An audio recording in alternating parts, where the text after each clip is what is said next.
Bonsoir à tous, bienvenue au quatrième webinaire de notre série du cycle Création d'entreprise organisé par la CCISM. Ces webinaires sont organisés dans le cadre de notre programme d'accompagnement du porteur de projet et c'est un projet qui est financé par le Fonds social européen. Je me présente Luciana Raspail, responsable appui aux entreprises et je serai donc votre animatrice de la soirée. J'espère que vous avez passé un bon mardi. Notre webinaire de ce soir va traiter la thématique du marketing mix. L'objet de la présentation de ce soir est de vous aider à comprendre comment s'y prendre pour définir la méthodologie du marketing mix et comment l'adapter à vos objectifs. Il vous sera donc présenté les méthodes pour étudier votre marché, le concept du marketing mix avec les 5 P, l'élaboration d'une stratégie marketing. Et ce soir, notre intervenante pour ce soir est une experte en marketing et développement commercial. Avant de vous présenter notre oratrice de la soirée, je vais d'abord vous présenter le déroulé de la soirée qui se fait donc en 3 parties. La première partie sera donc la présentation qui va durer entre 40 et 45 minutes. Puis nous enchaînerons avec la partie des questions-réponses où vous aurez donc l'opportunité de poser vos questions qui seront par la suite donc répondues par notre intervenante. Et ça durera entre 10 et 15 minutes. Et puis nous allons donc clôturer le webinaire avec les conclusions et les annonces pour les prochains webinaires. Pendant la présentation, je vous invite à poser vos questions directement dans le chat ou après la présentation. Pour ceux qui sont les plus braves, vous pourrez donc poser vos questions par la suite directement à l'intervenante. Il suffira de nous indiquer, de lever la main en utilisant donc l'emoji à cet effet. Sans plus tarder, donc je vais présenter notre intervenante ce soir, qui est donc Joy Carty, chef de projet.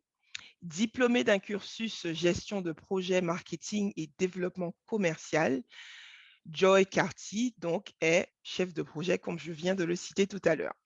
Elle a plusieurs années d'expérience dans le développement de stratégies pour les petites et moyennes entreprises et également les associations.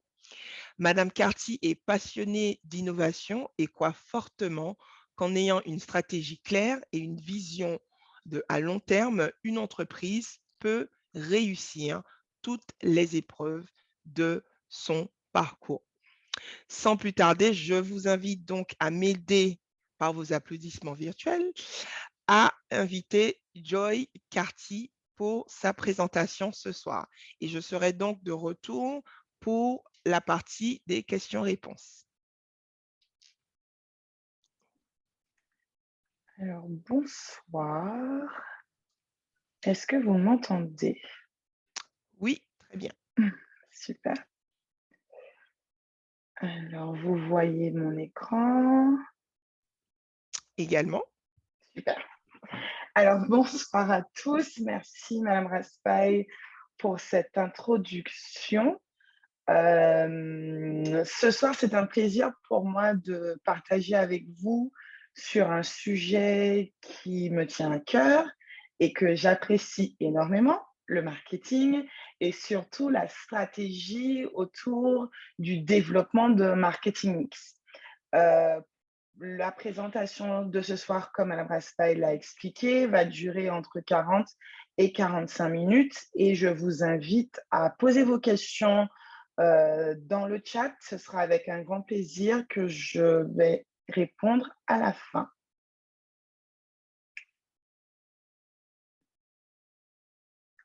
Alors, l'objectif de ma présentation ce soir va être en premier lieu de vous définir certaines choses, vous donner un peu d'historique par rapport au marketing, parce que le marketing, aujourd'hui, tout le monde en parle, c'est le buzz, voilà. Donc, on va mettre un peu de contexte sur cela, puis nous allons regarder un peu les outils pour analyser notre marché, parce qu'il faut savoir qu'avant de de faire une stratégie, il faut faire un constat, savoir où on est, où on met les pieds. Donc, on va voir comment faire ça. Nous allons ensuite regarder l'outil qu'on va utiliser pour définir notre stratégie. Il s'agit des 5 P. Et nous allons regarder tous les facteurs qui peuvent affecter le marketing mix et limiter l'attraction et la fidélisation des clients qu'on souhaite attirer. Pour conclure toute cette partie un peu théorique, on va refaire un exemple ensemble sur un restaurant. Donc, on va voir tout cela par la suite. Alors, qu'est-ce que le marketing? La définition du marketing est, est très large, en fait. Elle reprend tout ce qui concerne le réseautage, il concerne tout ce qui concerne les clients, la concurrence, les produits qu'on souhaite vendre. Il s'agit de trouver un produit et de l'emmener sur un marché et que ce produit puisse correspondre à un besoin spécifique de nos clients. Voilà, aussi simple que ça. Trouver un produit, donc définir son produit et aussi permettre à ce produit de vivre sur un marché et répondre à un besoin d'un client. Donc, le marketing, c'est l'outil ou la conception qui va nous aider à faire ça. Qu'est-ce qu'une analyse de marché? Donc, l'analyse de marché, c'est le processus tout simple de collecte d'informations, donc de data, qui va nous permettre de prendre une décision. Je l'ai dit tout à l'heure, on ne peut pas prendre une décision sans avoir des informations clés. C'est comme de la vie de tous les jours. Avant d'acheter un produit, on va faire des recherches sur Internet. Donc, c'est la même chose. Avant de prendre une décision pour son entreprise, il faut faire une analyse de marché. Il faut étudier qu'est-ce qui se passe dans mon secteur d'activité, qu'est-ce qui motive mes clients, etc., etc. Le marketing mix, au final, c'est un cadre théorique, donc c'est une théorie, qui nous permet de prendre une décision, donc de prendre tous les éléments qu'on a pu voir dans notre analyse de marché et les inclure dans notre prise de décision pour avoir une stratégie claire. Et pour faire cela, on a le marketing mix. Cette stratégie va nous permettre de nous positionner sur le court terme, sur le moyen terme, mais surtout sur le très long terme. Parce que grâce aux KPIs, donc aux indicateurs de performance qu'on va pouvoir dégager de notre stratégie, on va pouvoir évaluer et remettre en cause, en fait, les décisions qui seront prises par vous, chef d'entreprise, pour votre future structure.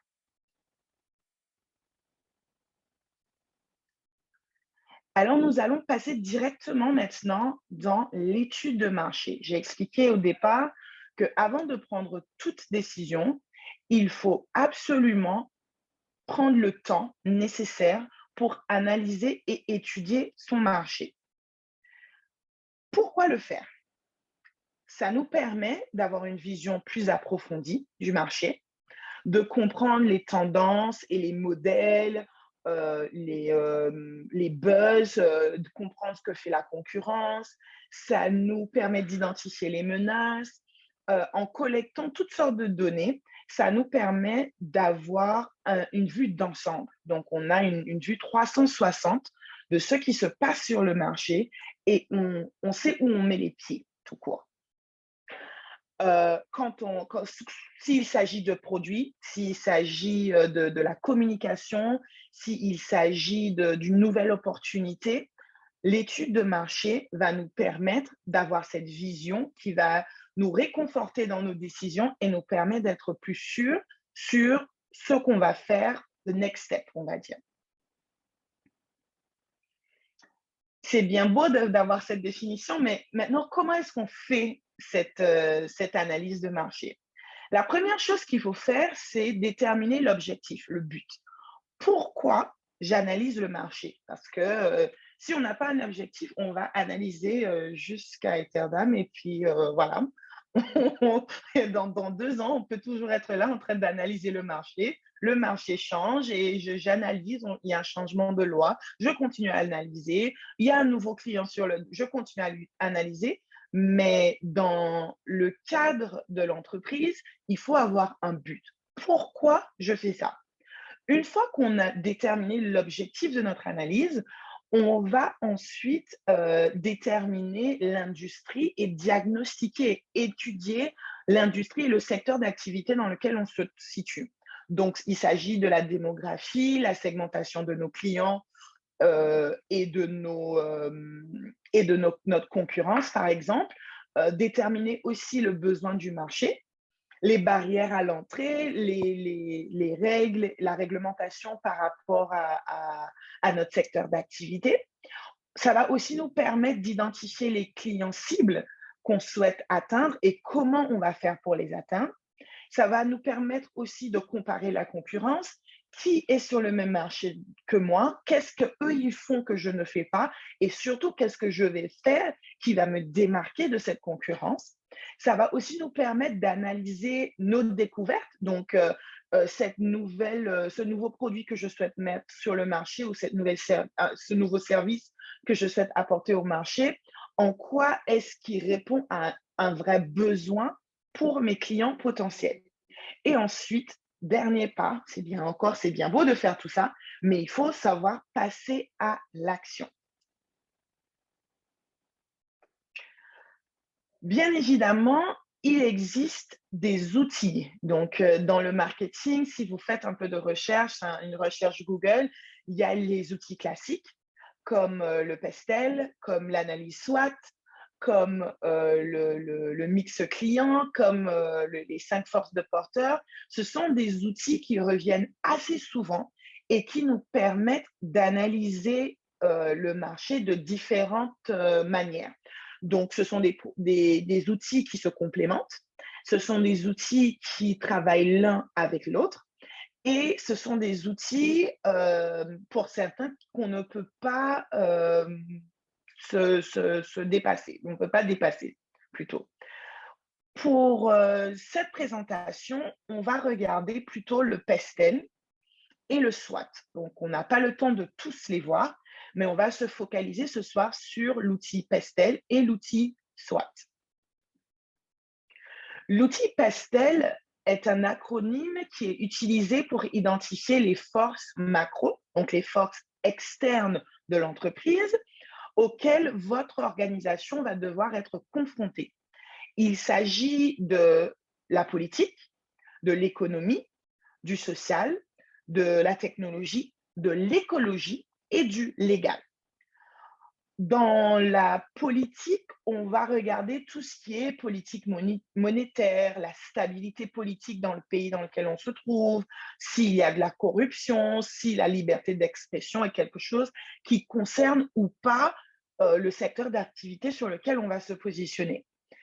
Le E signifie économique, donc là, on regarde plutôt des éléments comme le taux de chômage, la croissance économique, le pouvoir d'achat des ménages, le taux d'inflation. Et dans la situation dans laquelle on se trouve aujourd'hui, ces éléments sont d'autant plus importants. Au niveau social, on va regarder s'il y a des avancées au niveau de la santé qui peut ou peut pas concerner l'entreprise ou le secteur d'activité dans lequel je vais me situer. La démographie, le style de vie, l'éducation ou la répartition des richesses. L'autre point, la technologie, donc là, il s'agit de l'innovation, des tournures au niveau de l'énergie, au niveau de l'aide à l'innovation. Est-ce qu'il y a des aides spécifiques, donc des concours, par exemple, ou est-ce qu'il y a des brevets spécifiques à avoir dans le secteur d'activité dans lequel vous vous trouvez? L'écologie est devenue très importante. Donc, il faut savoir, historiquement, c'était PEST, donc P-E-S-T. Avec le temps et l'avancée, ils ont rajouté le E et le L. Donc, le politique, avant, c'était politico-légal. Maintenant, on a E et L. Donc, l'écologie, qui est devenue très, très important aujourd'hui. Le fait de prendre en compte la rareté des ressources, par exemple, Est-ce que le projet sur lequel je me lance aujourd'hui fait débat au niveau des implications ou les conséquences écologiques que les produits que je vais utiliser peuvent avoir sur l'environnement? Par exemple, est-ce qu'il y a des procédés à prendre en compte dans ma manière de produire ce que je vais vendre? Donc, tous ces éléments-là, c'est dans le pestel qu'on va les analyser. Et puis, au niveau légal, on va voir les droits, les lois, la réglementation, la protection des données, RGPD, qui est encore un autre, quelque chose qui est devenu indispensable pour tout chef d'entreprise, de savoir comment est-ce que je protège les données de mes clients. Donc, tous ces éléments-là, il va falloir les analyser pour comprendre et connaître l'environnement macro, donc l'environnement externe à son entreprise. Ensuite, on regarde l'outil SWOT, donc l'analyse SWOT, qui va nous permettre de confronter les éléments internes à l'entreprise aux éléments externes. Donc, si je retourne sur l'outil Pestel, on va prendre par exemple l'économie et le légal. On peut par exemple choisir le taux de chômage.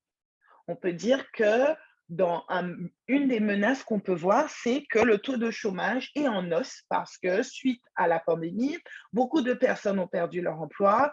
Donc, il y a moins de personnes qui ont un pouvoir d'achat important. Donc, mes prix ne peuvent pas, par exemple, être trop élevés pour la cible que je souhaite joindre.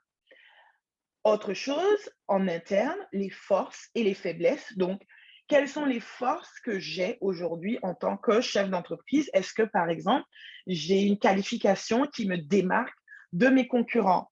Est-ce que, par exemple, le produit que j'emmène sur le marché ou le service que je souhaite apporter me permet de me différencier ou d'être en haut de gamme par rapport au secteur d'activité dans lequel je me mets? Au niveau des faiblesses, peut-être que j'arrive avec un produit qui n'a jamais été mis sur le marché. Je suis sur une niche et il n'y a personne qui fait ça. Donc, du coup, il y a un temps d'éducation par rapport à ma cible. Est-ce qu'ils vont adhérer au produit? Est-ce qu'ils vont adhérer au service? Donc, tous ces éléments-là, il va falloir les prendre en compte. Il ne faut pas oublier que quand on va analyser les forces et les faiblesses, on a tendance, l'humain en tout cas, a tendance à se sous-estimer ou à se surestimer. Il faut essayer de trouver l'équilibre et il faut surtout pouvoir classifier les forces et les faiblesses, aussi les opportunités et les menaces en ordre de priorité. La priorité dans cette analyse est primordiale. Pourquoi?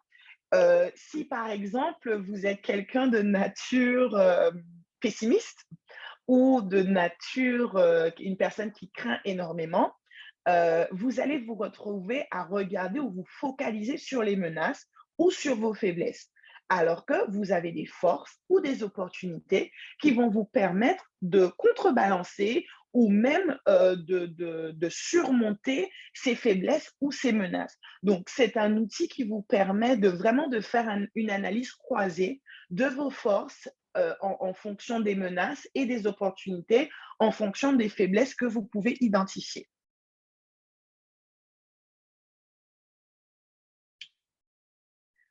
Maintenant, nous allons passer à la stratégie de marketing. La stratégie doit combiner des objectifs commerciaux avec les objectifs marketing pour former un plan complet. Une bonne stratégie de marketing va vous permettre d'identifier, d'anticiper, mais surtout de satisfaire les besoins de vos clients de manière rentable en utilisant le bon marketing mix. Pour se démarquer, se différencier et innover, Ce sont les mots, on va dire, flashy, hein, fun, tout le monde veut innover ou se démarquer aujourd'hui. Mais le plus important, c'est que vos actions soient stratégiques. Ça ne sert à rien de mettre un paquet sur des flyers ou sur de la promotion sur les réseaux sociaux si derrière, vous n'avez pas un produit qui tient la route. Il faut toujours utiliser votre stratégie de marketing pour vous donner un bon roulement pour le déploiement en fait de votre stratégie. Vous allez comprendre, j'aime bien mettre le contexte et revoir un peu l'histoire des choses. Donc, le marketing mix est aujourd'hui reconnu par 4P, 5P, 7P en fonction du secteur d'activité.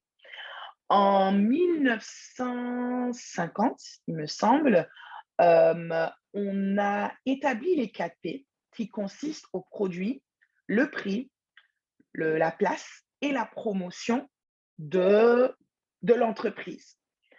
Ce modèle a ensuite été transformé en 7P. On a rajouté le public cible, le processus et les preuves. Pourquoi ce changement ou ce développement? Les 4P correspondent plutôt à des entreprises qui vendent des produits. Donc, où il y a quelque chose de concret, par exemple, je vends des téléphones portables avec des coques, c'est quelque chose de tangible que le consommateur ou ma cible peut prendre. Par exemple, dans la restauration, donc à Saint-Martin, beaucoup de personnes vendent à manger. Ce n'est pas forcément quelque chose qu'on peut vendre assez facilement parce que on va dire, c'est conceptuel ou c'est plutôt dans le domaine du service. Peut-être la restauration n'est pas forcément le bon exemple, mais dans le domaine du service, par exemple, le consulting n'est pas quelque chose qu'on peut toucher, c'est pas quelque chose qu'on peut prendre. Donc, comment est-ce qu'on peut analyser ou mettre en place une stratégie pour ce type de secteur d'activité? Il faut prendre en compte le processus. Par exemple, comment est-ce que la personne que je vais recevoir va être reçue? Quelles sont les étapes en fait du conseil que je vais donner? Quelles sont les preuves que cette personne va prendre? Est-ce que la personne va recevoir un tableau? Est-ce que la personne va avoir un canevas? Est-ce que cette personne va ressortir de là avec quelque chose de concret? Donc, le marketing mix pour les services vont être différents que les marketing mix pour les produits, tout simplement. Dans le cadre de notre présentation aujourd'hui, on va prendre le juste milieu des choses et on va regarder les 5 P. Donc, des 7 P, on a pris le mot personnel. Donc, le personnel consiste aux personnes avec qui on va travailler pour notre entreprise.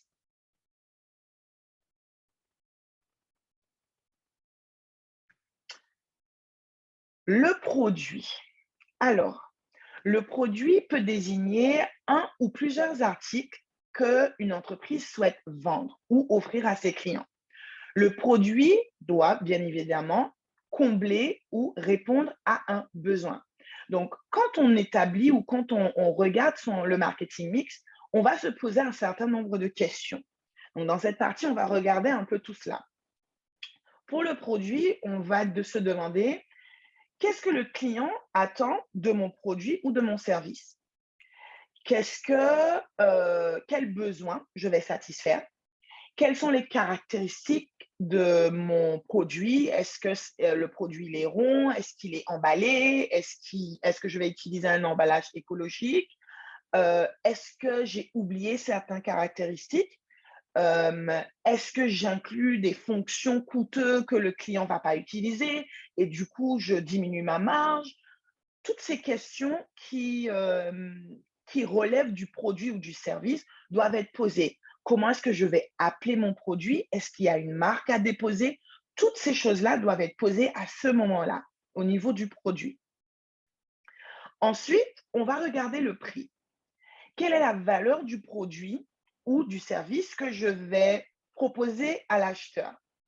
Est-ce qu'il y a des prix qui sont psychologiquement établis pour ce produit ou ce service? Par exemple, je vais vendre des burgers. Mon burger coûte 57 €. Aïe, parce que je fais venir, une viande spécifique du Japon et du coup, je vends, quelque chose de haut de gamme. Est-ce que les personnes à qui je souhaite vendre ce burger, magnifique, est-ce qu'eux, ils vont voir la valeur de cette viande qui vient du Japon? Il y a de fortes chances que pas forcément, en fait. Donc, est-ce qu'au niveau de mes tarifs, il faut que je revoie certaines choses pour pouvoir répondre aux vrais besoins ou plutôt à cette vision, tarifaire que ma cible, elle aura? Est-ce que, par exemple, si je baisse le prix, ça va me permettre de gagner des parts de marché? Est-ce que si j'augmente mes tarifs, est-ce que ça va me permettre de me différencier ou avoir une meilleure vision de mes produits? Là, j'ai pris un exemple d'un tarif très cher, mais si par exemple je vends mon burger à 2 euros, personnellement, je vais me poser une question et je vais dire, il y a un problème. Peut-être que c'est pas du tout comestible ce que cette personne vend. Donc, il faut trouver et se poser les bonnes questions. La place. Donc, où est-ce que les clients ils vont acheter mon produit ou est-ce qu'ils vont venir recevoir les services que je vais proposer? Si c'est dans un magasin, quel type de magasin? Où est-ce que ce magasin doit se situer? Comment est-ce que les clients peuvent accéder aux bons canaux de distribution? Si je dois faire appel à une force de vente, comment est-ce que je vais mettre ça en place? Est-ce que ce sera du online? Est-ce que ce sera sur commande? Donc, toutes les questions concernant la distribution du produit doivent être aussi posées. Est-ce que je vais créer un catalogue et les clients vont venir et ils vont commander directement via ce catalogue? Est-ce que je vais créer un site web et du coup, ils pourront passer commande directement sur ce site web? Toutes les questions possibles et imaginables doivent être posées lorsque vous établissez votre marketing mix. La promotion. Alors aujourd'hui, la promotion a pris, une ampleur, parce qu'on a mis, on va dire, l'avancée des réseaux sociaux plutôt, a permis à la promotion de prendre une nouvelle envergure. Aujourd'hui, grâce à Facebook ou grâce à Instagram, on a de nouveaux moyens d'atteindre des clients. Donc, mettre une annonce dans le journal ne suffit plus pour atteindre ses clients ou même mettre une annonce à la télévision ne suffit plus. Mettre des affiches au coin des rues ne suffit plus. Aujourd'hui, si on n'est pas sur les réseaux sociaux, en fonction des secteurs d'activité, on rate énormément de possibilités de clients potentiels. Voilà. Donc, quelques questions à se poser. Où et quand pouvez-vous faire passer votre message et toucher les personnes que vous souhaitez toucher? Allez-vous les atteindre en faisant de la publicité en ligne, dans la presse, à la télévision, à la radio, sur des panneaux d'affichage? Je ne sais pas, en faisant des tracts et faire des distributions dans les boîtes aux lettres? Comment est-ce que vous allez les atteindre? Quelle est votre stratégie? Comment est-ce que vous voyez les choses? Quel est le meilleur moment pour vous de faire de la promotion? Est-ce que vos produits, ce sont des produits qui sont vendus en saison? Donc, par exemple, vous vendez des bouquets de fleurs, par exemple. Donc, ce sont des choses qu'on peut avoir à tout moment, mais peut-être pour la fête des mères, pour Noël, pour la Saint-Valentin, ce sont les moments plus pour vous et du coup, il faut absolument que vous mettez un paquet sur la promotion. Comment est-ce que les concurrents, donc les personnes qui vendent les mêmes services ou produits que vous, comment est-ce que eux ils font leur promotion?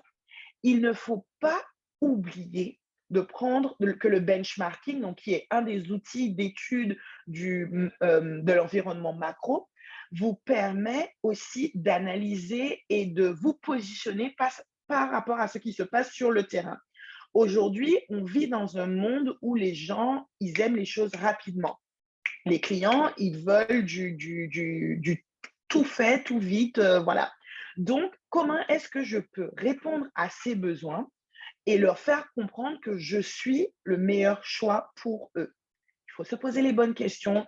Il ne faut pas hésiter de se poser les questions et il ne faut surtout pas hésiter de revenir sur les questions et de comparer ce qui est fait ailleurs pour pouvoir faire le meilleur choix par rapport à votre business model et votre stratégie marketing. Le cinquième P, le personnel. Donc, de quelles qualifications ont-ils besoin? Est-ce que j'ai besoin d'ingénieurs en informatique parce que je vais créer une plateforme innovante et du coup, j'ai besoin d'avoir un staff qui est diplômé et qui a de l'expérience dans un domaine spécifique? Est-ce que je vais devoir former mon personnel? Je dis n'importe quoi, je vais faire des shuttles de bus pour les touristes et du coup, il faut que le personnel soit euh, ait une information très précise sur la culture du territoire et sur les monuments emblématiques de Saint-Martin. Donc, il va falloir les former. Est-ce que j'ai besoin de personnes souriantes en termes de personnalité? Est-ce que si c'est une personne qui est très méthodique, très pointilleuse sur les détails parce que je suis dans un cabinet de conseil et on va devoir traiter des factures pour nos clients, est-ce que c'est ce type de personne que j'ai besoin dans mon entreprise? Il est hyper important de définir ces éléments en amont parce que les personnes qui vont travailler dans votre entreprise seront les personnes qui vont vous représenter. Quand on rentre dans une structure, les personnes avec qui on fait face, en fait, c'est souvent l'image qu'on garde de la structure. Donc, se poser les bonnes questions et savoir comment est-ce qu'on souhaite que les choses soient dans notre entreprise, c'est à ce moment-là, dans l'élaboration du marketing mix, qu'on prend ces décisions-là. Quelque chose à garder à l'esprit. Il ne faut pas oublier que les 5 P, donc les produits, le prix, la place, la promotion, le personnel, ils doivent être considérés les uns par rapport aux autres. Le type de produit va déterminer le prix, de la même manière que l'endroit où on souhaite vendre va peut-être aussi influencer le prix et peut-être aussi influencer le produit dans son packaging, va aussi peut-être influencer la manière dont on va mettre en avant le produit et va au final influencer le type de personnel, si personnel on a, sur comment ils vont vendre le produit. Donc, on interchange et ça va ensemble en fait. Ils ne sont pas indépendants l'un de l'autre. Ils constituent le mélange essentiel dont une entreprise a besoin pour commercialiser son produit ou son service. Donc, c'est ce que je viens de dire. Et aussi, c'est le cadre conceptuel qui facilite la prise de décision. Je l'ai dit auparavant et je vais le répéter. Quand on prend une décision en entreprise, il ne faut pas le prendre en faisant je pense qu'il fallait à gauche. Non, surtout pas. Surtout pas. Il existe des outils pour vous permettre de prendre les bonnes décisions. Il existe aujourd'hui des templates, des canevas qui vont vous permettre de rédiger, qui vont vous permettre de vous questionner, de vous re-questionner et re-questionner, vous confronter vos idées, confronter vos décisions avant de vous lancer. Parce qu'une fois lancé, ça devient un petit peu plus compliqué de faire des choses parce qu'il y a de l'argent qui sera déjà investi. Avant de rentrer dans l'exemple, j'aimerais vous présenter quelques outils complémentaires pour le marketing mix que j'ai découvert récemment et que j'ai trouvé assez intéressant. Donc, j'ai choisi de les partager. Donc, il s'agit du modèle SAVE. Donc, on va garder en tête que les 5 P ou les 4 P ont été créés entre 1950 et un peu mis en avant en 1960. Donc, on peut dire qu'ils sont un peu vieillots. Par contre, depuis ça, il y a d'autres modèles. Donc, les chercheurs en marketing ont développé d'autres modèles qui sont un peu plus modernes et qui nous permettent de regarder les choses de manière un peu différente. Donc, le premier modèle, c'est le modèle SAVE. Il a été développé par des chercheurs de Harvard et il s'agit de solutions, de l'accès, de la valeur et de l'éducation.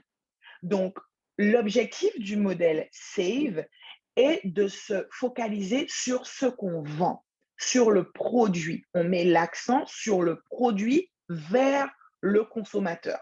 Donc, quelle solution j'apporte à mes clients? Je souhaite que mon produit ou ma solution soit accessible à tous ou à un cible bien spécifique. Quelle est la valeur ajoutée du produit ou du service que je vais vendre? Je vais avoir un caractère éducatif par rapport à la solution. Donc, je vais vouloir éduquer ma cible sur cette solution ou sur une thématique spécifique. Je vais donner un exemple pour que ce soit plus concret. Si on parle, par exemple, de produits de beauté, sur l'item éducation, on va peut-être parler de prendre soin de son corps, sur l'écologie et les produits de beauté. Donc, sur mes réseaux sociaux, on va voir ce type de contenu et on va mettre en avant ça parce que c'est ce qui est important pour moi en tant que chef d'entreprise. Avec le modèle 4C maintenant, la stratégie est tournée autour du client. Donc, on se focalise d'abord sur le client. Souvenez-vous, dans les 5P, on commençait avec le produit.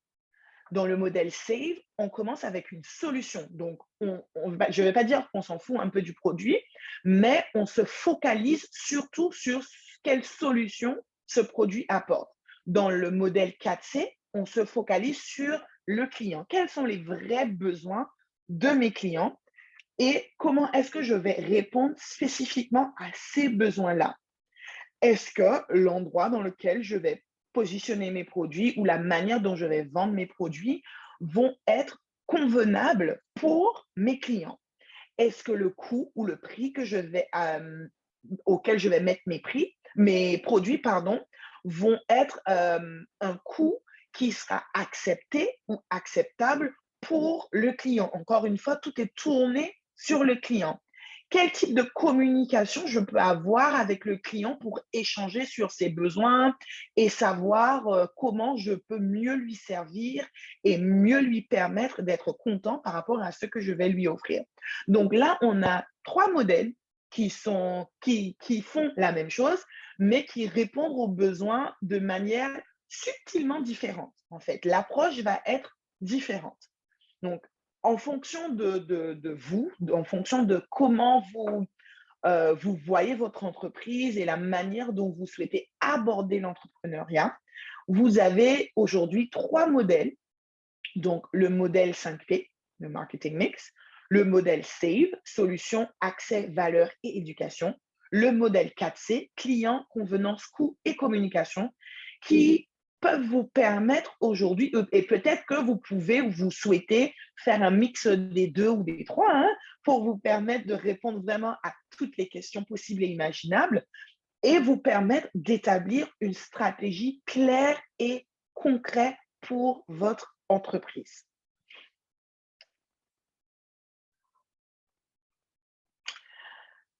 J'ai beaucoup parlé.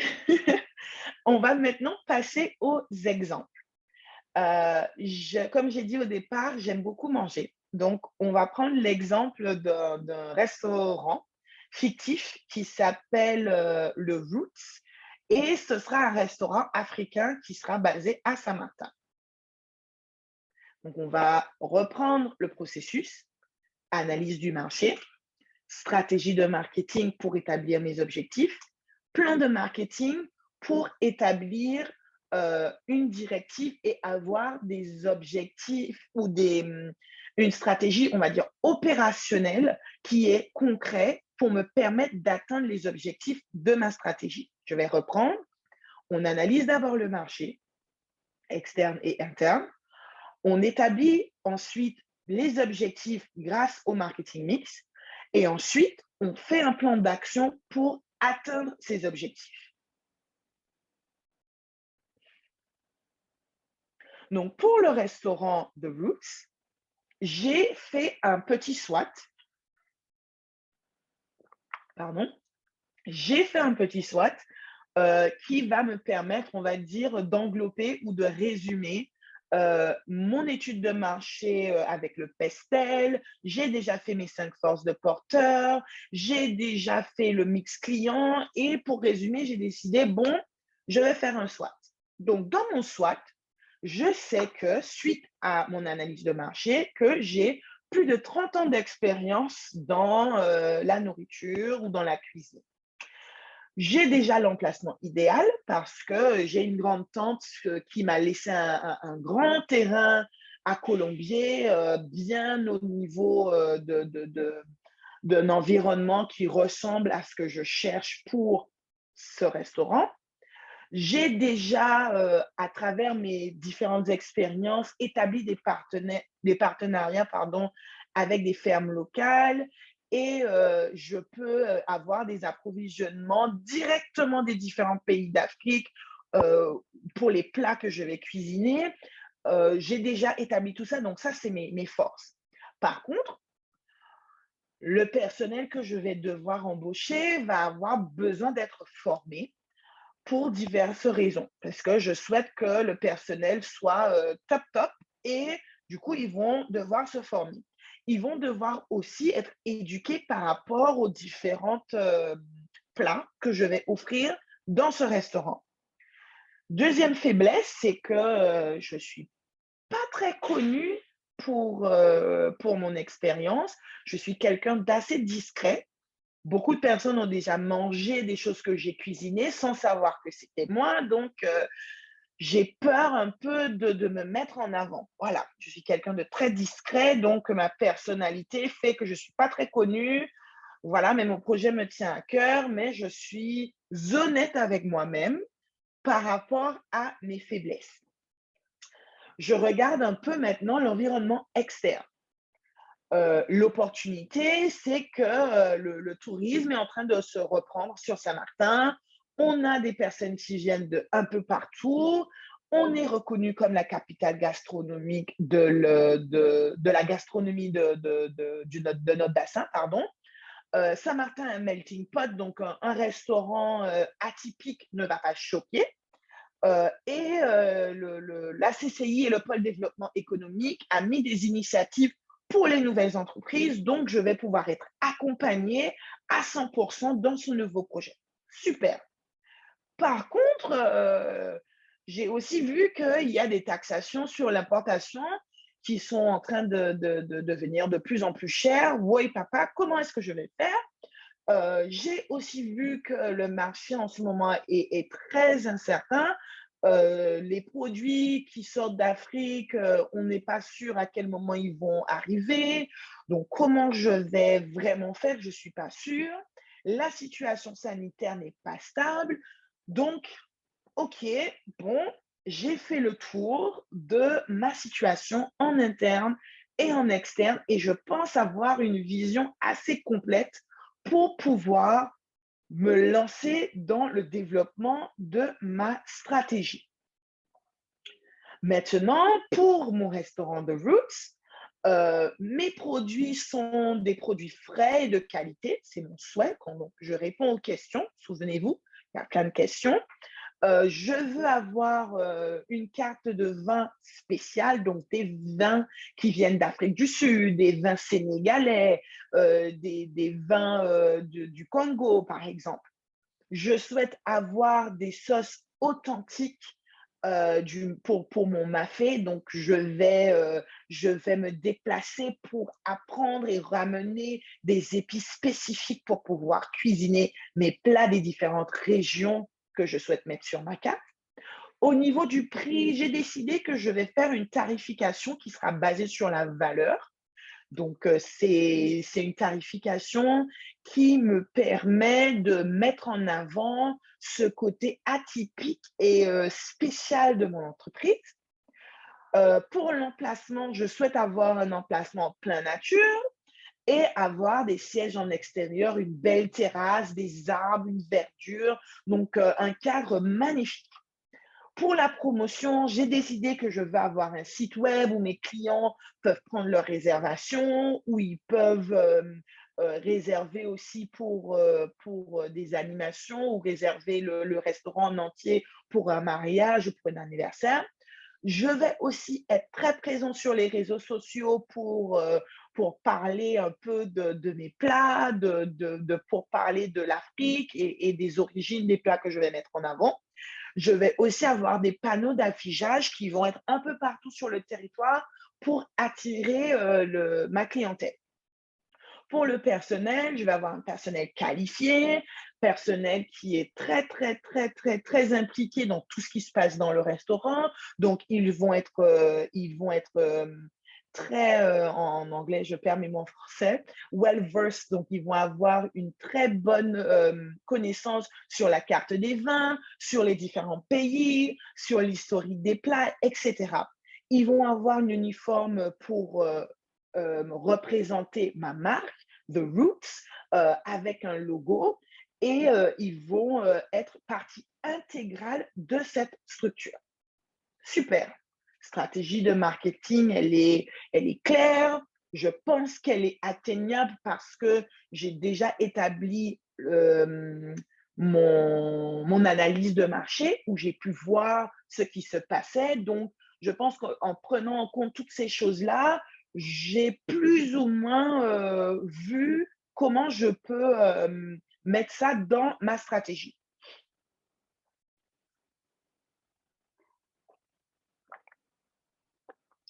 Ensuite, n'oubliez pas, le marketing mix n'est rien sans un objectif. Donc, pour l'exemple, l'objectif qu'on va prendre en premier sera l'ouverture du restaurant. Donc, souvenez-vous, je vais juste retourner un petit peu. L'analyse du marché, stratégie de marketing, plan marketing plan marketing opérationnel avec des directives pour atteindre les objectifs. Donc, l'objectif choisi en premier, c'est l'ouverture du restaurant. Comment est-ce que je vais faire cela? Je pense que je vais créer un événement d'ouverture qui va englober l'essence et toute cette énergie africaine que je souhaite avoir dans mon restaurant. Pour faire cela, je vais former mon personnel sur le menu, les origines des différents plats qui seront servis. Donc, ça fait partie de mon marketing mix. Donc, ça fait partie aussi de mon plan stratégique opérationnel. Je vais travailler sur le décor pour que quand mes clients arrivent dans le restaurant, ils se sentent immersés directement déjà dans l'environnement que je souhaite inculquer. Je vais aussi travailler sur une campagne de lancement. Donc, je vais faire connaître mon restaurant, je vais donner le nom du type de restaurant qu'il est, etc.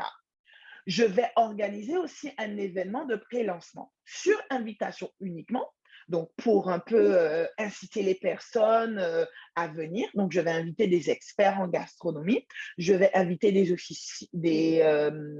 le président de la collectivité, je vais inviter les membres de la chambre de commerce. Je vais aussi inviter des influenceurs qui vont, de leur côté, partager les informations de mon entreprise. Je vais offrir des cadeaux pour la promotion du restaurant et je vais mettre en place des stations d'évaluation. Voilà un peu comment je vois mon lancement et les objectifs, mon objectif d'ouverture, comment je pense que je peux mettre en place des choses opérationnelles pour me permettre d'atteindre cet objectif, donc qui est la réussite de l'ouverture de mon restaurant. J'aimerais que vous gardez une chose en tête. J'ai parlé de stratégie, j'ai parlé de marketing, j'ai parlé de beaucoup de choses.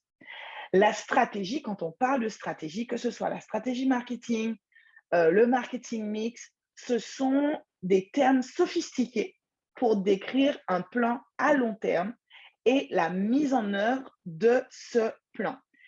tout ce que vous faites par rapport à votre entreprise, prenez le temps d'étudier votre marché, prenez le temps d'établir vos objectifs et prenez le temps de décrire vos objectifs et votre stratégie et votre plan opérationnel qui va vous permettre d'atteindre les objectifs que vous désirez. Je vous remercie pour votre écoute et je suis ouverte à vos questions. Merci beaucoup, Madame Carty, pour cette présentation qui fut très concise et riche en informations. J'en ai la tête pleine des informations et c'était de bonnes informations. Donc, j'espère que nos auditeurs ce soir ont pu comprendre en tout cas l'importance de mener une étude de marché et comprendre aussi à quoi ça sert, comme il a été précisé dès le démarrage de ces séries de webinaires, que toutes les étapes, au fait, ont toute une suite logique. Donc, on ne peut pas se passer d'une étape pour une autre. Donc, nous allons passer à la partie des questions-réponses. Pour l'instant, j'ai une seule question dans le chat. Donc, j'invite les autres, bien entendu ceux qui ont des questions, à les poser directement dans le chat ou éventuellement, si vous souhaitez poser directement votre question à notre intervenante, il suffit simplement de lever la main et je vous donnerai donc la parole. La première question de Claudine est: aurez-vous un modèle de marketing mixte construit à partager, produits ou services fictifs sur le modèle des 5 P? Alors,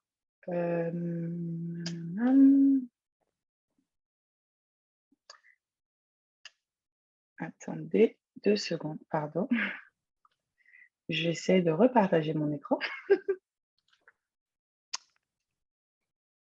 Vous avez accès, hein? Oui. D'accord.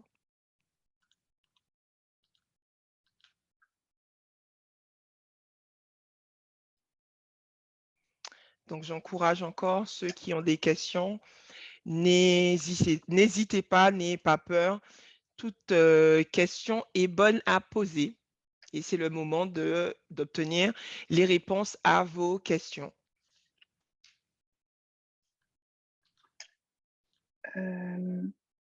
Alors, si on parle de modèle, il n'existe pas de modèle, on va dire, spécifique pour le marketing mix.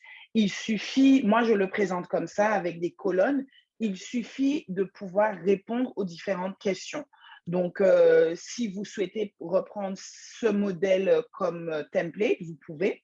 Je sais que le CCI Business Builder, il me semble, a aussi un modèle ou un canevas de marketing mix pour vous permettre d'établir votre stratégie. Luciana, si je me trompe, tu peux me corriger. Donc, je te corrige, non, il n'y en a pas pour le marketing mix. Par contre, ce que j'ai partagé dans le chat, ce sont les matrices avec des exemples pour la matrice SWOT et la matrice PESTEL. D'accord. Ce que je peux faire, je vais pouvoir, soit vous pouvez reprendre l'exemple que j'ai pris pour The Roots, ou je peux compiler les questions que j'ai pu mettre par thématique. Donc, les questions pour les produits, pour le prix, pour la place, pour la promotion et pour le personnel. Je peux les combiner sous une matrice qui ressemble à ça pour pouvoir le partager par la suite avec vous.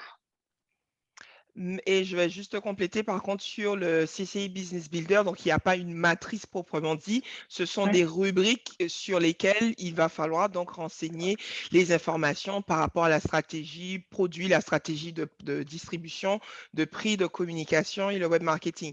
Et dans le CCI Business Builder, donc à chaque rubrique, il y a une explication de comment remplir justement cette rubrique avec aussi des exemples que vous pourrez donc utiliser pour remplir cette partie de stratégie opérationnelle. il faut pas oublier aussi que le marketing mix n'est qu'une matrice, en fait, c'est une conception théorique.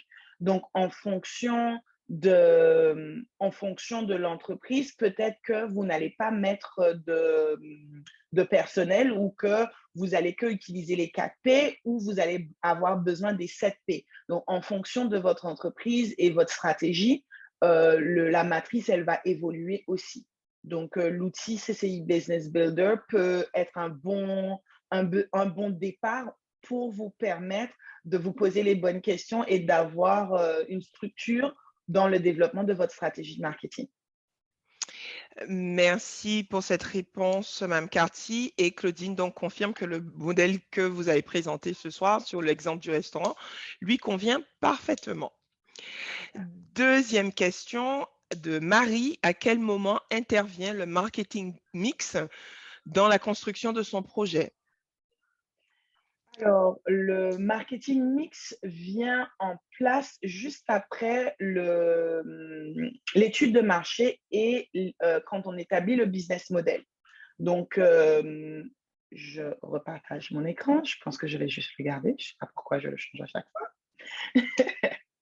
Alors, si on reprend le processus, donc une fois qu'on a analysé son marché, la stratégie de marketing vient juste après, mais entre les deux, il y a le business model. Donc, le business model consiste, comme M. Arnel l'a expliqué, à comment est-ce que je vais vendre, comment est-ce que je vais mettre mes produits, emmener mes produits vers mon client. Donc, je vous invite à regarder aussi ce webinaire. Après cela, vous pouvez établir en fait votre stratégie de marketing. Pourquoi pas avant? Parce que le business model va aussi influencer le type d'entreprise que vous allez avoir. Est-ce que vous allez être un TPE ou est-ce que vous allez être une entreprise qui est en ligne ou est-ce que vous allez être une entreprise qui va faire du B2B ou du B2C? Tout cela va être établi dans le business model et par la suite, vous allez pouvoir vous lancer dans votre stratégie de marketing. Merci pour cette réponse. Pour Marie. Question suivante de Claudine. En termes de communication, quelle stratégie pertinente vous conseillerez aujourd'hui? Ça, c'est une très bonne question et une question qui revient assez souvent. Tout dépend du marché. Au niveau de la communication qui relève de la promotion, il faut savoir quel type de message vous souhaitez faire passer. Il faut aussi savoir à qui vous vous adressez. Ce sont les questions qu'il faut se poser avant de penser même à votre stratégie de communication. Il faut aussi regarder peut-être comment est-ce que vos concurrents communiquent et est-ce que ça fonctionne pour eux ou pas. En faisant cela, vous allez pouvoir voir quel outil de communication vous allez utiliser. Est-ce que vous allez uniquement utiliser en ligne, donc réseaux sociaux, sites web, etc. Est-ce que vous allez aussi utiliser la radio en fonction de votre cible, la télévision ou des panneaux d'affichage? Tout dépend en fait de votre cible parce que l'objectif de communiquer, c'est de faire passer un message. Donc, si votre message, les personnes que vous souhaitez atteindre, c'est des personnes âgées qui ne regardent pas Facebook et n'ont rien à voir avec, je dis n'importe quoi, ils écoutent à peine la radio, vous allez peut-être vous mettre dans des revues spécifiques pour ce type de personnes. Si, par exemple, vous cherchez à joindre des jeunes entre 25 et 35 ans, vous allez, ou même plus jeunes, hein, vous n'allez peut-être pas le mettre dans le fin fond du journal où ils ne vont pas forcément le voir. Vous allez mettre l'accent sur les réseaux sociaux. Donc, en termes de stratégie de communication, je conseille toujours les personnes qui me posent cette question à d'abord commencer à se poser d'autres questions qui sont à qui est-ce que je m'adresse et comment est-ce que ces personnes-là communiquent habituellement avec les entreprises. Voilà. Merci. Question suivante je veux utiliser les réseaux sociaux. Dois-je segmenter ma stratégie de communication sur les réseaux sociaux par plateforme? Est-ce que tu peux répéter la question? Oui, J'ai je l'impression veux, d'être question je pour un veux, champion. donc je veux utiliser les réseaux sociaux. Mhm. Dois-je segmenter ma stratégie de communication sur les réseaux sociaux par plateforme? Alors, un petit cours sur les réseaux sociaux rapidement. Les réseaux sociaux, c'est plusieurs outils en ligne qui nous permettent de communiquer aujourd'hui avec notre cible ou avec tout le monde, en fait. Il faut savoir qu'en fonction de l'outil utilisé, la stratégie ne va pas forcément être pareille. Beaucoup de fois, les personnes utilisent une même stratégie sur tous les canaux de communication, alors que ça ne fonctionne pas. Au jour avant, par exemple, Instagram était basé que sur les photos. Pour que l'algorithme marche en votre faveur, il aurait fallu que les photos que vous mettiez soient d'une qualité plus et les hashtags que vous utilisiez devaient aussi avoir une certaine pertinence. Aujourd'hui, l'algorithme a évolué et il faut aussi prendre en compte ce qu'ils appellent les Reels, donc qui sont des petites vidéos de moins d'une minute qui sont une dérivée de, comment on appelle ça maintenant? Snapchat, oui, des petites vidéos de Snapchat et aussi de TikTok. Euh, et du coup, il y a tellement d'outils. Donc, ma réponse plus simple pour ne pas prendre trop de temps sur cette réponse serait d'adapter votre stratégie à l'outil que vous utilisez. Vous ne pouvez pas vous adresser aux personnes sur Facebook de la même manière que vous allez vous adresser aux personnes qui sont sur Instagram ou aux personnes qui sont sur LinkedIn ou aux personnes qui sont sur YouTube. Les outils que vous allez utiliser doivent être adaptés et le message doit aussi être adapté pour que le cible concerné puisse se reconnaître et puisse intégrer le message que vous essayez de leur faire passer. J'espère avoir répondu à la question. Donc, c'était une question d'Oliver. Et si donc vous avez répondu, il peut juste nous mettre un petit pouce dans le chat. Comme ça, on sait que cette question a été donc traitée et répondue. Question suivante, donc il confirme oui. Question suivante, donc c'est plus pour moi comment accéder aux Zooms qui ont déjà été passés, je les ai loupés.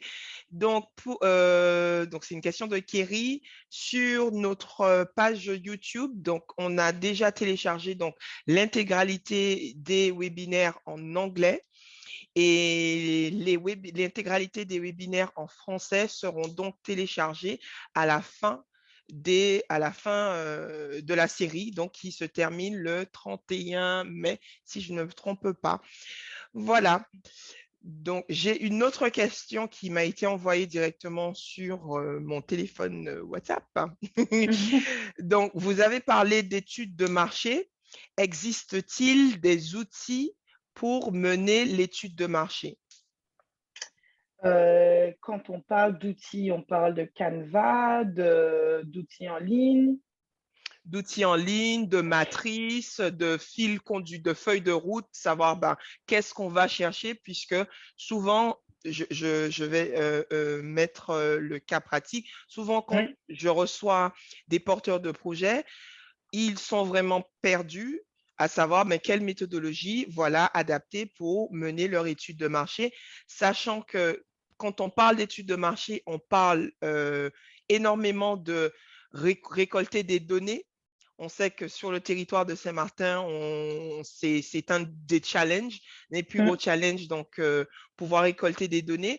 Donc, existe-t-il une feuille de route ou une matrice pour nous aider justement dans l'analyse du marché? Alors, cette question, elle est assez complexe pour Saint-Martin parce que, comme vous venez de dire, il n'existe pas de base de données ou de banque de données où on peut récolter des études, par exemple, d'INSEE ou de grands cabinets de recherche en marketing ou de stratégie de marketing qui fait des recherches sur des secteurs d'activité nous concernant. Ce que je peux conseiller, c'est d'utiliser plusieurs outils qui vont vous permettre d'analyser en fait votre marché de manière claire et concise. Premier outil serait le Pestel, parce que ça vous permet de regarder des éléments assez vastes par rapport à votre secteur d'activité. Je sais que l'IEDOM fait un mini récap pour Saint-Martin, mais on peut aussi peut-être se baser sur ce qui se passe en Guadeloupe, regarder un peu des marchés similaires à Saint-Martin et regarder les tendances sur ce qui se passe chez eux, parce que ce qui se passe ailleurs va éventuellement se passer ici. Donc, on peut aussi prendre de l'avance de cette manière-là. Et dernièrement, vous pouvez aussi créer votre propre base de données en faisant un questionnaire qui va vous permettre de récolter les données qu'il vous manque. Donc, quand on parle de questionnaire, je sais que la prochaine question sera quel outil pour créer mon questionnaire? Il y a SurveyMonkey, il y a le Google Forms, il y a l'outil Forms dans la suite, dans le pack Office, qui vous permettent de créer des questionnaires assez basiques, assez simples, et qui vous permettent déjà en back Office de pouvoir voir les tendances. Vous pouvez aussi faire des focus groups, donc faire venir des personnes dans une pièce et leur échanger avec eux, partager, poser des questions. Vous pouvez aussi faire le client mystère et aller voir vos concurrents, voir ce que eux ils font, comment eux ils fonctionnent, pour comprendre comment ça se passe sur le marché. Il va falloir sortir un peu de sa zone de confort quand il s'agit d'analyser le marché à Saint-Martin. Vous allez trouver certaines choses sur Internet, bien évidemment, mais si vous souhaitez être le plus précis possible, je vous conseille une approche un peu plus pragmatique et terre à terre, en allant vers votre cible. Utilisez votre réseau pour comprendre leurs habitudes de consommation, par exemple. Confronter vos idées et vos réponses à votre questionnaire par rapport aux tendances qui ont lieu ailleurs sur des marchés similaires à Saint-Martin. Et puis, une fois que vous avez fait ça, je vous conseille également de confronter les différents outils. Par exemple, votre Pestel, vous pouvez le confronter avec l'outil du cadre réglementaire ou l'outil de l'analyse concurrentielle, qui va vous permettre de voir comment vos concurrents, eux, ils font face, par exemple, au taux de chômage ou ils font face aux raretés des ressources. Voilà, ça ce serait ma réponse. Il n'existe pas de guide en soi, parce qu'encore une fois, l'analyse de marché, c'est quelque chose de bien spécifique en fonction de l'objectif pour lequel on le fait. Donc, je vous conseille de prendre les outils de base, donc Pestel, le mix client, l'analyse concurrentielle, les 5 forces de porteur. Commencez par là, et quand il vous manque des éléments, vous allez pouvoir vous appuyer sur d'autres outils ou vous créez le data vous-même en allant vers votre site. D'accord. Merci, Joy McCarthy, pour cette, pour cette réponse. Je vais juste compléter sur l'outil CCI Business Builder. Donc, il y a un livrable qui va vous aider à collecter les informations dont vous avez besoin pour analyser le contexte du marché, que je vais donc partager avec vous dans le chat. Ça peut vous servir de feuille de route.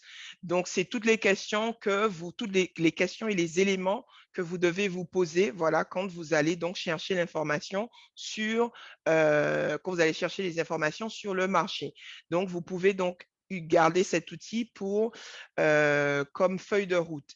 J'ai deux autres questions et puis nous allons clore la séance questions-réponses. La question, elle est en anglais. Je vais la poser en anglais. I am planning to set up a factory. What will be the step to take to define my marketing strategy? Donc, en français, j'ai l'intention d'ouvrir donc une usine de production. Quels seraient donc les éléments à considérer pour définir ma stratégie de marketing? Comment m'y prendre? Ton micro est éteint.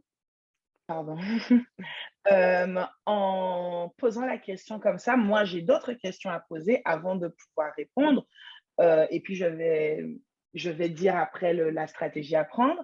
La première question que je poserai à cette personne, c'est une usine en quoi? Une usine pour qui? Est-ce que c'est une usine qui va auquel moi, en tant que client lambda, je puisse venir acheter à bas prix? Ou est-ce que c'est du B2B où vous allez vous créer des produits qui seront revendus à des supermarchés ou à des boutiques pour ensuite être vendus à des clients finaux? Si c'est le cas, encore une fois, tout revient au business model. En fonction de ce que vous vendez et à qui vous le vendez, tout le reste va suivre en fait. Si c'est je vends en B2C, donc ce que je produis ou ce que je crée est vendu au client directement. Donc, le marketing mix sera défini en fonction de cela. Comment est-ce que le client arrive à l'usine? Comment est-ce qu'il passe ses commandes? Est-ce que la production, elle est faite à la commande ou est-ce qu'elle est faite au fil de l'eau pour pouvoir toujours avoir des produits en stock? Combien de produits je vais produire? Etc., etc. Si, si le client final, c'est B2B, donc entreprise, comment est-ce que je vais atteindre ces structures-là? Est-ce que je suis déjà connue sur le marché? Donc là, l'approche va être complètement différente parce que ce n'est pas du mass marketing. C'est du marketing bien spécifique vers un client spécifique qui est très restreint.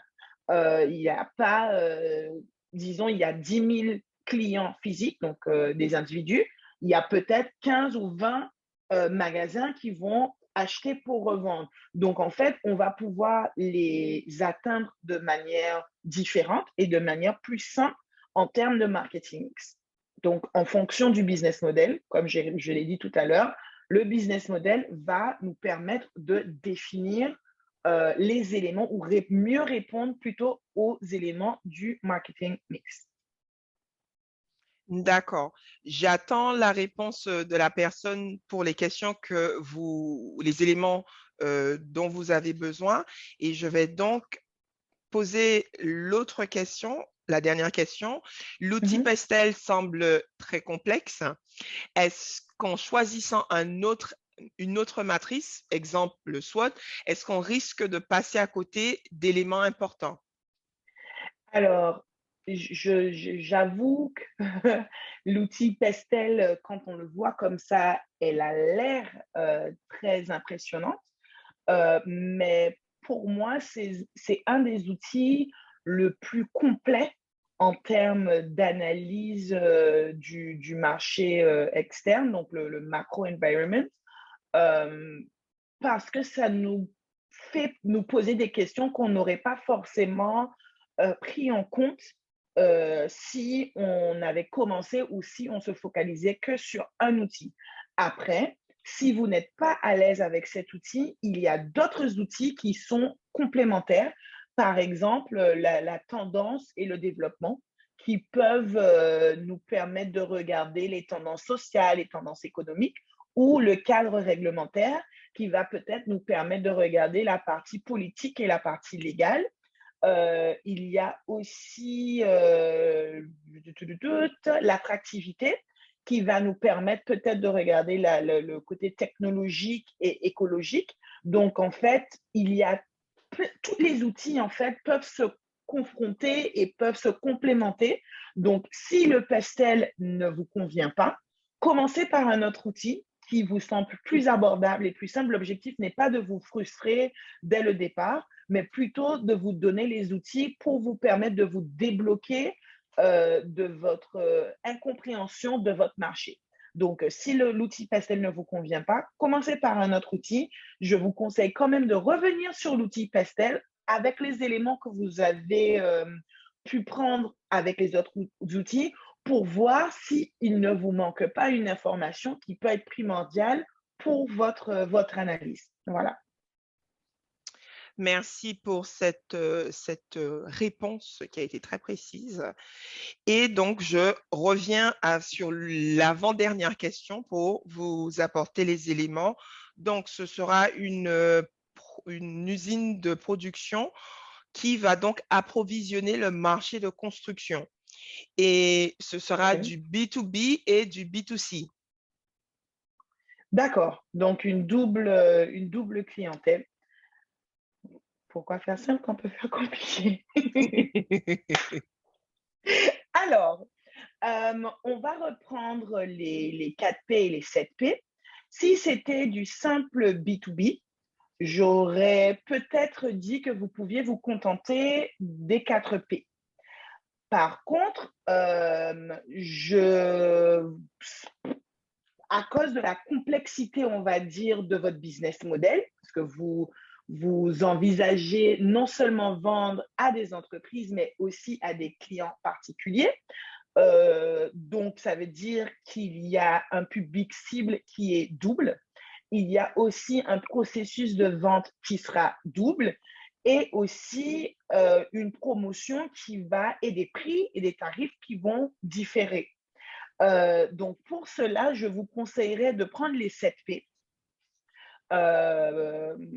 Peut-être aussi l'épreuve. Pourquoi l'épreuve? Parce que peut-être que votre usine va peut-être avoir un aspect de conseil pour tel ou tel outil dans la vente pour en B2B.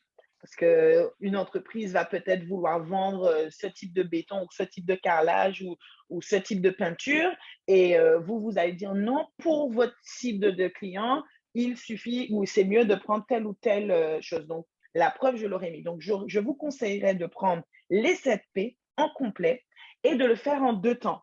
Vous allez avoir un marketing mix en B2B et vous allez avoir un autre marketing mix en B2C. Pourquoi les différencier? Parce que le cible finale n'est pas la même et les prix auxquels les produits vont être vendus ne vont pas forcément être les mêmes. La plupart du temps en B2B, vu qu'il y a un caractère de revente, pour que ce soit intéressant pour les entreprises intermédiaires, il faut que le prix d'achat de vous soit assez abordable pour qu'eux, ils puissent faire une marge, un bénéfice quand ils vont revendre les produits. Parce que si en tant que client particulier, je peux juste venir et avoir le même tarif, ben, ça ne sert à rien pour cette personne-là d'acheter chez vous parce que vous devenez en fait son concurrent au final. Et vous l'êtes en fait son concurrent.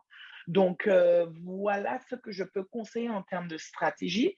Basez-vous sur les 7P et essayez un maximum de vous poser toutes les questions possibles et imaginables pour toutes ces éléments-là afin de pouvoir répondre aux besoins des 2 types de clients que vous allez cibler. Merci, Mme Carty, pour vos réponses précieuses. Donc, nous sommes arrivés à la fin de la séance des questions-réponses. Et je vais donc enchaîner avec les services de la CCISM. Les webinaires, donc bien entendu, sont des sessions d'information, voilà, pour vous permettre de comprendre en tout cas le principe des différentes thématiques que nous proposons, mais pour approfondir justement ces informations qui vous sont transmises, nous avons donc des services qui viennent en parallèle de ces sessions d'information. Donc, nous aurons prochainement, au mois de juin, une formation sur mettre en place une stratégie commerciale, donc durant laquelle vous allez donc pouvoir voir justement tous les éléments que Joy vient de vous présenter en approfondi.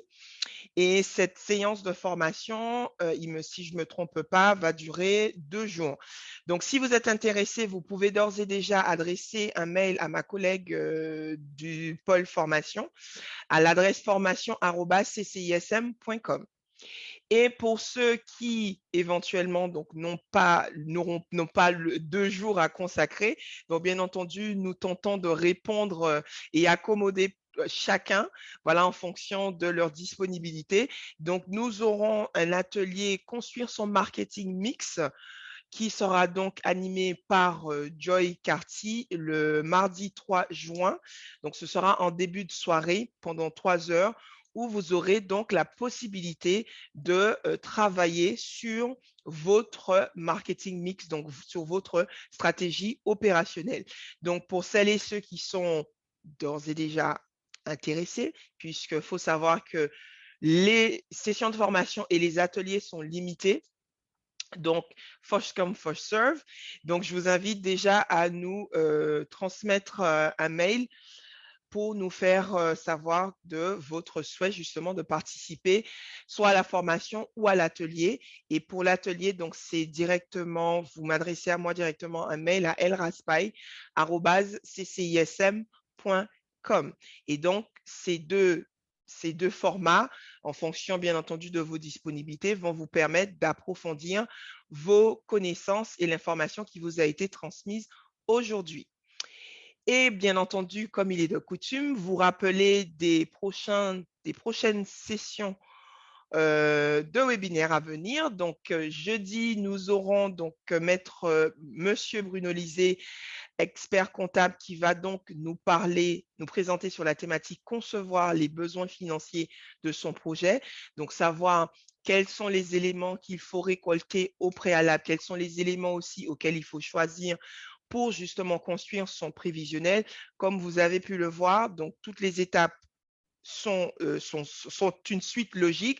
Donc, après avoir donc défini son business model et défini donc la stratégie opérationnelle, il faut donc par la suite chiffrer justement tout cela et voir comment, donc, quelles seront nos charges et quels seront donc les revenus, les revenus que nous pourrons donc dégager par cette activité que nous allons donc démarrer.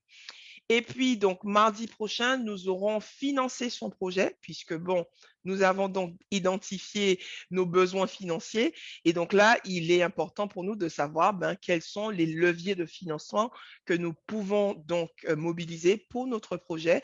Et nous aurons donc Adi et Initiative Saint-Martin qui vont nous présenter les services et les accompagnements qu'ils proposent pour vos projets. Et puis, nous allons donc clôturer le 31 mai notre série de webinaires avec les responsabilités fiscales, sociales et juridiques pour votre projet. Donc, je vous invite à vous inscrire si ce n'est pas encore fait et bien entendu de partager ces informations avec votre entourage, des personnes que vous connaîtrez qui ont un projet d'entreprise. Au nom de la CCI, je remercie donc Madame Joy Carty pour son intervention ce soir et j'espère qu'elle a pu donc vous présenter et démystifier c'est quoi le marketing mix et quelle est la méthodologie donc à adopter pour définir sa stratégie opérationnelle et je tiens à vous remercier pour votre participation et votre évocation qui ont su donc animer ce webinaire ce soir. Donc, je vous dis à jeudi et je vous souhaite donc à tous une bonne soirée.